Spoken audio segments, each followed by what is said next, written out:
Well, I love where we are today. We've been in a series we're simply calling Anything is Possible. We're studying the miracles of Jesus. I've loved every second of this. My hope in these weeks together, as we're going to roll right into Easter in this series, my hope is that the anthem for all of us becomes, if the tomb is empty, then anything is possible. And yet, isn't it interesting, without even thinking about it, we turn that on its head, we kind of believe the opposite, and we just settle into a kind of defeatism over our life. We have this sort of systematic poverty mentality over our life. And what I mean is we say, again, without even thinking about it, we say, well, because my bank account is empty, then I can't live a full life. Because my romance calendar is empty, I can't live a beautiful life. Because my hands are empty, I can't live a generous life. And of course, none of that's true. Because when you and I have an encounter with the resurrected God, man, we recognize, no, because the tomb is empty, anything's possible. Everything is possible for us. We're going to be in John chapter 6 to unpack this idea today. If you got a copy of the scripture, I'd love for you to turn there. I'm just making a couple assumptions about you today. One of the assumptions is that if you grew up in places like this, you got drugged to a VBS when you were 7 years old. Anybody? You probably know where we're going to be in John 6. You're like, oh, I know John 6. I mean, I learned that real good. And you know about Jesus multiplying the bread, and you've heard the story, feeding the 5,000. And so you kind of know where we're going. When I was growing up, when I was in Fort Lauderdale during high school, there was a church down the street from where I grew up, right on Federal Highway, that had this massive Easter program. It was called Coral Ridge Presbyterian. I think here's a picture of it. And Coral Ridge, they have a little cool thing about their architecture. It has a 30-story steeple on it. And me and Mark Combs and my best friend Cooper, we would go up into the steeple. Mark Combs' parents were members there, so somehow they were like 16-year-olds. That's a safe place for you to go. We went up into the steeple, 30 stories with a winger. You know what a winger is? A winger is a massive slingshot that shoots water balloons. And so we would go up 30 stories with the slingshot, with water balloons, shoot them over 8 rows of traffic on Federal Highway into the Olive Garden parking lot. That doesn't have anything to do with anything. I just thought you'd want to know that. But Coral Ridge, they had this massive Easter program every year. It was epic. I mean, it was a massive building, massive church, and they would have like live elephants coming down the rows. They would have giraffes and camels, and so as part of the Easter pageant every year, Jesus would be up on this major stage, and he would reenact. They would reenact the feeding of the 5,000. So there's Jesus, and there's this massive crowd that's part of the play. They're on the stage, and there's Jesus on the stage. And if you know the story, he takes this bread, he breaks it, and he's like, Father, thank you for this little boy's lunch, and now, multiply it. Now, as he's praying that, unbeknownst to you, that somebody's watching the show, everybody that's on the stage, that's part of the crowd, they have like 6 or 7 loaves of bread taped to their body underneath their robes. And the moment Jesus says amen, there's like a bread explosion on the stage, and it's like falling out of their robes. And if you're not paying attention, you're like, wow, that was a miracle. It wasn't. It's just showmanship. But in John 6, this is a real miracle, and this is what we're going to see. And this miracle is available in some ways, even in all ways, even to today.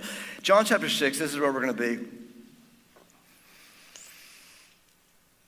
Beginning with verse 1, it says this: sometime after this, Jesus crossed to the far shore of the Sea of Galilee, that's the Sea of Tiberias, and a great crowd of people followed him because they saw the signs. Now, if you remember, if you've been here in these maybe 6 weeks so far, John does not call these miracles. He calls them signs. And the reason, and this is ironic because we're in a series on miracles, but he knows that a miracle does not terminate on itself, meaning the point of a miracle is not more miracles. The point of a miracle is a sign that there is a greater one than the miracle. There is a miracle worker at work.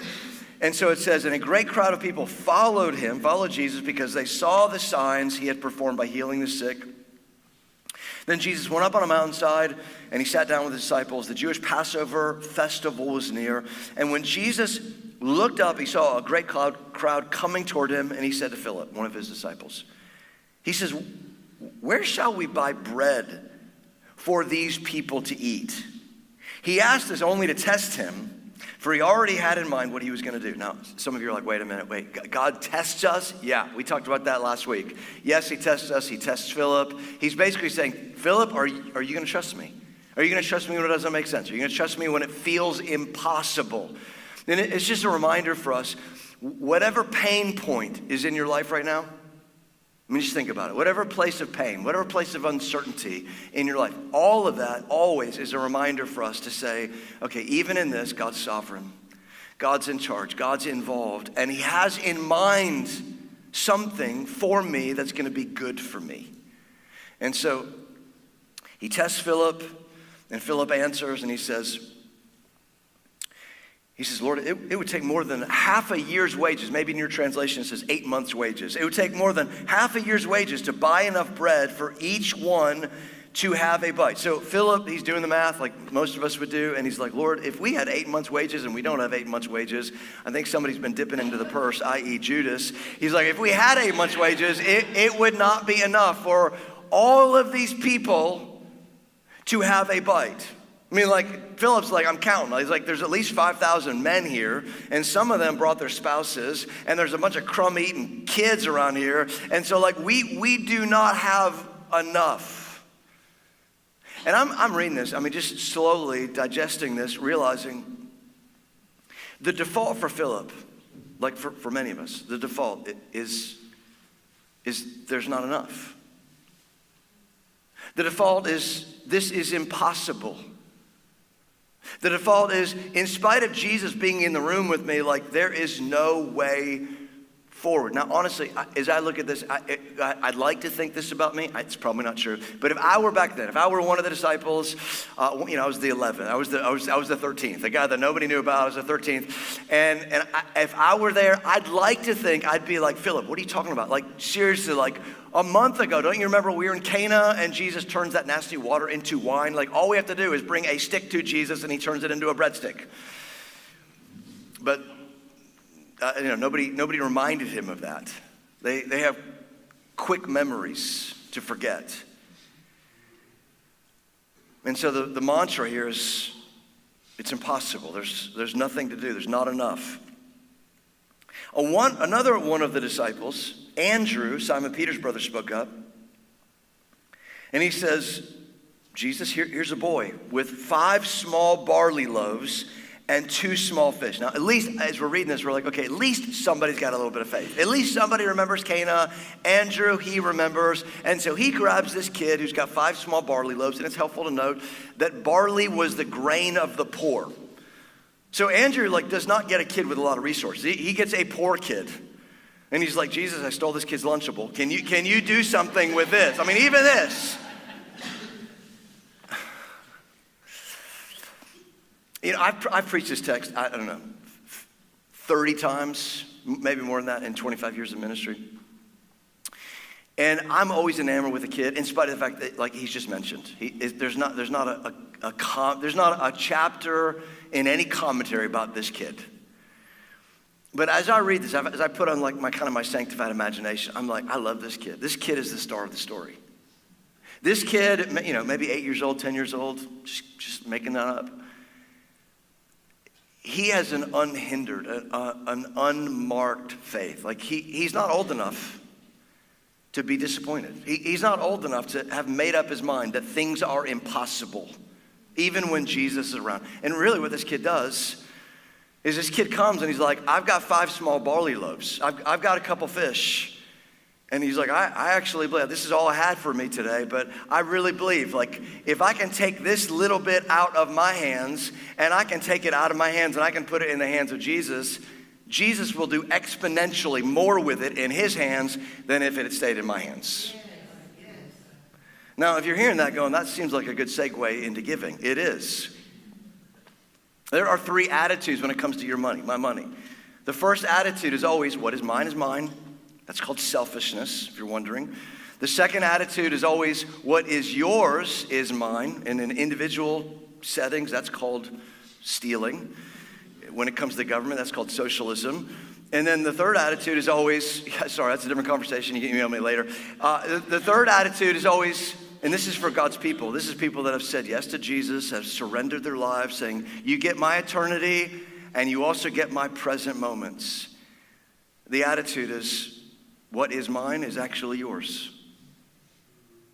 And it's you and I with a kind of courage saying, Jesus, what little I have, or what much I have potentially, what little I have, I'm going to believe it. I'm going to believe that if I can take it out of my hands and I can put it in your hands, you're going to do exponentially more with it. Not just on my account, but for those around me. So this is a story not just about God supplying. This is about a story about the generosity of God's people for those around us. Different conversation, but I wanted to hit on that. Look what happens. Verse 9. It says, here's a boy with 5 small barley loaves, 2 small fish. And Andrew says, but how far will they go among so many? I mean, there's like probably 20,000 people there. Jesus said, have the people sit down, which is it's the posture of humility, right? It's the posture of receiving. There's no striving. There's no like, make sure these people work for it. Have the people sit down. And then John gives this little commentary that I love. He says, there was plenty of grass in that place. John's giving this wink. He's like, the abundance of God is all over the place. There's plenty of grass. And they sat down. About 5,000 men were there. And then Jesus took the loaves and he gave thanks. Jesus took the loaves and he gave thanks. And I just wonder, can you and I, just in a moment, can we just learn to say thank you even for the small things? I mean, can we learn to muster up a little bit of gratitude even when it feels like there's not enough? I mean, the cry over this passage is Philip going, hey, there's not enough. There's not enough. There's not enough. And yet the commentary from John, he's like, well, there's plenty of grass. And all the disciples are like, well, we don't need grass. We need grub. And yet the reminder's like, he's over all of it. And so Jesus then took the loaves, gave thanks, and he distributed to those who were seated, so 20,000 people, distributed as much as they wanted. Now, if you did not get drugged to VBS when you were 7 years old, you probably don't know this. This is the only miracle listed in all 4 of the Gospels, except for the resurrection of Jesus. What you'll notice that each of the gospel accounts are a little bit different. And not different as in they contradict, but they're richer. The more you stack on each other, they're rich. Matthew's account, what he says is that Jesus took the kids' lunch, he broke the bread, he gave thanks, and then he gave that lunch and he divided it up to the disciples. He gave it to the disciples and then he commanded the disciples, now you go feed the multitude. And the implication is that the miracle did not actually happen in Jesus' hands. The miracle happened in the disciples' hands. Let me think about it this way. Just put your imagination cap on for a second. Can you imagine you're one of the disciples, Jesus takes this kid's lunch, it's not enough. It's barely enough for this kid. These are small loaves. These are not great big fish. This isn't like a beautiful red fish, you're gonna get in the Gulf, right? These are 2 tiny little sardines that you would actually just kind of wipe on the bread to sort of give it a little bit of flavor. And so Jesus takes this little bit that this kid has, he separates it up where each of the disciples gets just enough, and then he's like, now you guys go pass this out to the 20,000. Can you imagine one of those guys and you're like, I mean, you're Jesus, so like I'm committed to following you and doing what you say, but like this is not gonna work. Like I'm looking at my hands, this is not gonna work. And so yeah, I guess I'll go to the first person and I'll be like, do you want some bread? Have 3 bites.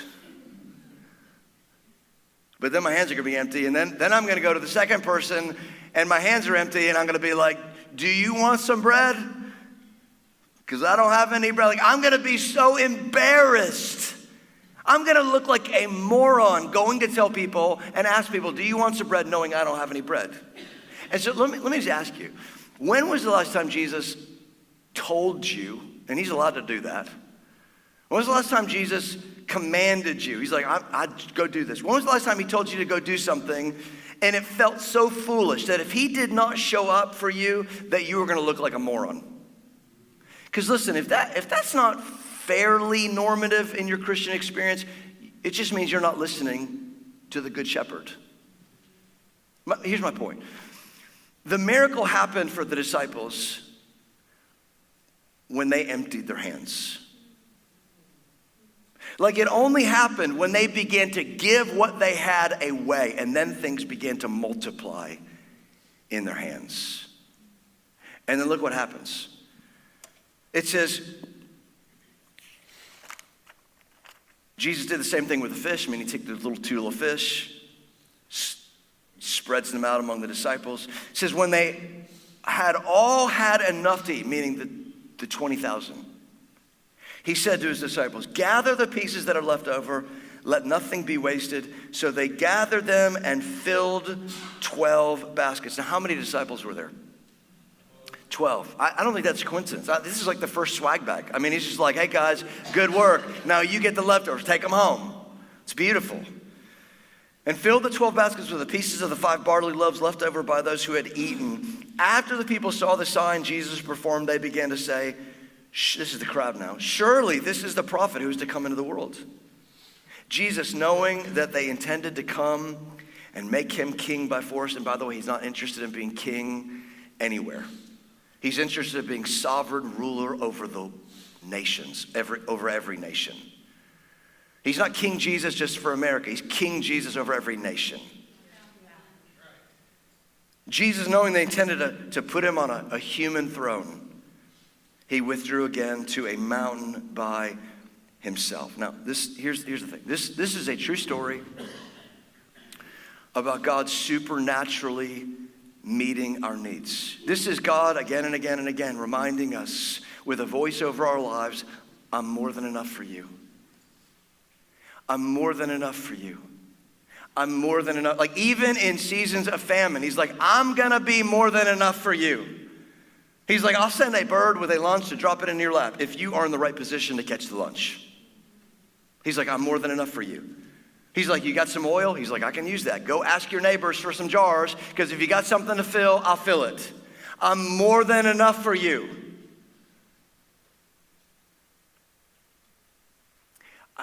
I just don't think you're convinced. Maybe Nate, who's shaking his head going, yeah, I think that's true. Let me put it this way. I used to think scarcity was only a physical reality, and it is a physical reality. If you've traveled anywhere outside of, these 30 miles, if you've gotten on a plane, gone to other countries, like scarcity is a reality around the world.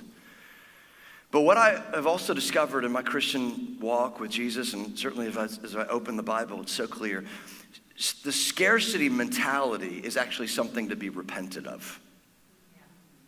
The reason I say that is this, is that if you believe in your heart that if I have a bunch of money in my bank account, then I'll be secure. That's something to be repented of. Meaning, listen, some of you can have $10 million in your bank account, but if Jesus is not your all in all, you'll never feel secure. That's a scarcity mentality. Like if you believe, and you live this way at least, that you're like, I gotta make sure people compliment me and affirm me and like me and reshare me and agree with me. If you gotta have all those things, and you're like, then I'll have a confident life. Listen, unless Jesus is the cornerstone of your identity, you'll never feel secure. You'll never be enough. Amen. And you'll spend your whole life demonizing everybody else. And Jesus is like, I'm more than enough for you. I'm more than enough for you in every place. I'm more than enough for you in your finances. I'm more than enough in your healing. I'm more than enough in your sickness. I'm more than enough in your future. I'm more than enough to heal your past. I'm more than enough for you in every area of your life. If I could take a little boy's lunch, just imagine what I can do with what you surrender.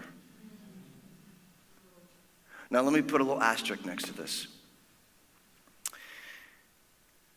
Many of the promises of God are conditional, not the best promises. I mean, the best promises are God's like, I'm gonna do this just because. Like if you trust me, if you'll say yes to me for what I've done on the cross, my finished work, like it's a done and done promise, right? You can't out-sin the grace of God. That's an unconditional promise for sons and daughters of God. But there are lots and lots of conditional promises, meaning he's like, I will do this. Just take it to the bank. I will do this if you'll do this, meaning it's dependent on you. For example, and I don't have time to talk about all of them, but one of those, for example, would be the peace of God. The peace of God is 100% conditional. 100%. The peace of God is conditional on you and I keeping our eyes stayed on Jesus. Keeping our mind stayed on Jesus. Like, your world can be falling apart, and it will fall apart one day. Just wait. The ground underneath you will crumble. You will get the scariest diagnosis of your life. The government will, the world around the country, it's turning upside down. We don't know up from down. So if you're trying to make sense of all, it's like, don't. This is not your world. This is not our residency. So when life falls apart for you, the way that you get peace, the peace that is promised to you, is by keeping your eyes, your mind set on him. The peace comes. But listen, there is no way you can expect to watch 4 hours of Instagram or Fox News or CNN or whatever garbage you're watching and instantly expect that God's going to cancel out every idiotic opinion that you've drank in like a fine wine, and then just magically expect that you're going to walk in heavenly supernatural peace. It's conditional. Now it's a promise. He's like, I'll give it to you. If you want it, it's yours, but you have to take it. You have to walk in it. And I want you to. And what we're talking about today, this kind of supernatural provision, not completely, but in part, it is a conditional promise. I really believe, as sons and daughters of God, Jesus says in the Sermon on the Mount, he's like, look at the birds. I'll take care of you. I'll take care of you. Do you see how I feed the sparrows? He's like, you see how I clothe the flowers of the field? I'll take care of you. No, I'm not gonna pay for an 80-inch flat screen. I didn't promise to pay the $800 truck. He's like, I didn't promise that.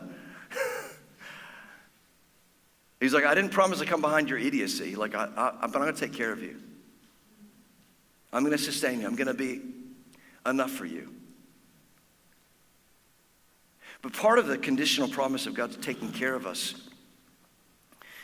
is you and I, I'll talk about money just for a second, because this is not really about money, but as it relates to money, some of you, you're like in trouble. You're upside down financially. You're always the person that's like, you're on the razor's edge. And some of that does have to do with just like unwise spending. But some of it has to do with like, you've just kept everything for yourself. And there's a spiritual promise that God's like, this is what Jesus says in Luke 6. He's like, if you'll give, it'll be given to you. Now, I'm not trying to pull like some garbage prosperity gospel, like you give $1, you get, it's like, I'm not saying that. I'm just saying there is a reality that as you give and as you are generous into the works of the kingdom and you see the poor as somebody that's intrinsically valuable and you move towards the refugee, not because, whatever your political is, like you're moving towards those that are marginalized, and you realize like God loves the marginalized, then God just opens the dam of blessing often into your life. I've heard it said this way, and it's a little cliched to me, but it's just true. Some of you, you're holding on to your money like this. It's just like a death grip. And it's fine. It's your money. But because your hands are closed, you're not in a position to receive. The moment you put yourself in a position to say, this is not my money, and I really believe that putting my money, my resources into the hands of God, He's going to do exponentially more, you actually have your hands open to receive from Him.